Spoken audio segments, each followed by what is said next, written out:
Bismillahirrahmanirrahim. Assalamualaikum warahmatullahi wabarakatuh. Kami dari kelompok 6 yang beranggotakan saya, Siti Fajriyanti, dan rekan saya, Temi Silvana, yang akan memaparkan materi tentang model pembelajaran tutorial dengan dosen pengampu yaitu Dr. Lia Amalia, MPD. Mari kita simak. Oke. Assalamualaikum warahmatullahi wabarakatuh. Halo teman-teman, saya dari kelompok 6, Siti Fajriyanti, akan menyampaikan materi pertama tentang model pembelajaran tutorial. Yang pertama yaitu pengertian tutorial. Tutorial atau tutoring adalah bantuan atau bimbingan belajar yang bersifat akademik oleh tutor kepada mahasiswa atau sering juga disebut tuti untuk membantu mahasiswa dalam belajar, baik secara individu maupun berkelompok. Langkah-langkah pembelajaran tutorial. Langkah pertama yang terdiri dari A. Mempelajari modul dengan seksama dan identifikasi keaslian yang sulit dari isi modul tersebut. B. Menyusun strategi bimbingan yang paling efektif untuk membantu agar siswa yang menghadapi kesulitan bisa menghadapi bagian yang sulit dengan mudah. Yang kedua, langkah persiapan yang terdiri dari A. Menyiapkan bahan tambahan untuk mengajar, dan B. Menggunakan contoh penyelesaian soal. Fungsi tutorial. Yang pertama, instruksional, yakni melakukan proses pembelajaran agar para siswa belajar melalui modul yang telah disediakan.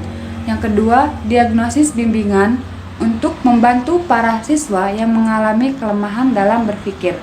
Yang ketiga, personal, yaitu memberikan keteladanan kepada siswa seperti penguasaan materi, cara belajar, sikap dan perilaku yang secara tidak langsung menumbuhkan motivasi dalam belajar.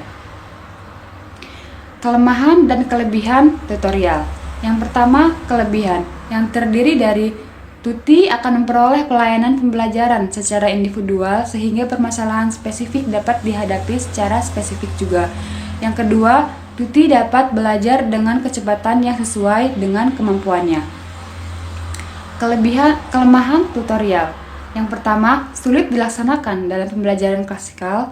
Kedua, diperlukannya teknik mengajar dalam tim teaching dengan pembagian tugas di antara anggota tim. Yang ketiga, jika jumlah tuti banyak, diperlukannya kesabaran dan pemahaman tutor tentang materi yang sedang dipelajari oleh tuti. Poin selanjutnya, tahapan kegiatan tutorial. Yang pertama, kegiatan pendahuluan yang terdiri dari tutor menyiapkan kondisi pembelajaran agar tuti terlibat, mencatatnya kegiatan tuti, menyampaikan tujuan tutorial.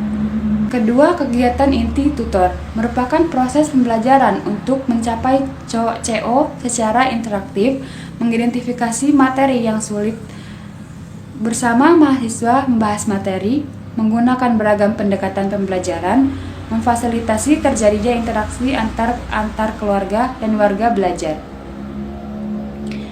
Yang terakhir, kegiatan penutup yang terdiri dari membuat kesimpulan dan rangkuman bersama, melakukan refleksi kegiatan bersama, menilai kegiatan, memberikan umpan balik terhadap proses dan hasil pembelajaran, memotivasi mahasiswa untuk mendalami materi, dan yang terakhir, melakukan kegiatan tidak lanjut melalui layanan konseling.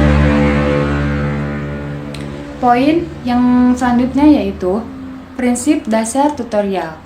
Yang pertama, interaksi tutorial sebaiknya berlangsung pada metakognitif, yaitu tingkatan berpikir yang menekankan pada pembentukan keterampilan how to think. Yang kedua, membimbing tuti dengan teliti dalam keseluruhan proses belajar yang sedang dijalani. Yang ketiga, tutor harus bisa mendorong tuti sampai pada taraf pengertian. Poin-poin selanjutnya yang akan disampaikan oleh rekan saya yaitu Temi Silvana. Saya akan melanjutkan materi dari rekan saya, yaitu materi selanjutnya bidang kegiatan tutorial. Bidang kegiatan tutorial diantaranya yaitu pemanfaatan, pengayaan, dan bimbingan. Tujuan tutorial itu meningkatkan penguasaan pengetahuan para siswa, meningkatkan keterampilan siswa tentang cara memisahkan masalah, mengatasi kesulitan agar dapat membimbing diri sendiri. Meningkatkan kemampuan tentang cara belajar mandiri dan menerapkan pada modul yang sedang dipelajari. Macam-macam tutorial, ada 3 metode, yaitu 1. Konsultasi. Apa sih yang dimaksud dengan konsultasi itu? Konsultasi yaitu metode siswa dan tutor bertemu secara teratur. Praktikum yaitu bisa diadakan dengan berkelompok atau perorangan untuk menunjukkan keterampilan. Kelompok yaitu untuk menggunakan tenaga pengajar dengan efisien untuk membantu para tut yang kurang berbakat. Model tutorial yaitu ada beberapa. Yang pertama adalah tutorial tatap muka, tutorial tertulis, tutis lewat surat menyurat atau korespondensi. 3. Tutorial elektronik lewat televisi, radio, dan internet. 4. Tutorial online.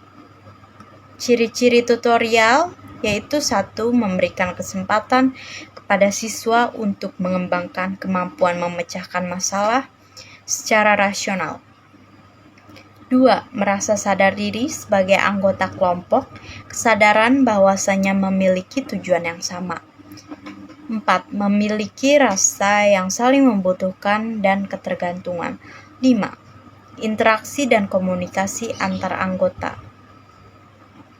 Peran tutor yaitu pemicu dan pemandu kemandirian belajar, pembimbing, fasilitator, dan mediator bagi tut. Memberi panduan agar tut mau belajar secara mandiri, memberikan umpan balik baik secara langsung ataupun tidak. Kesepian tanpa kekasih. Cukup sekian dan terima kasih.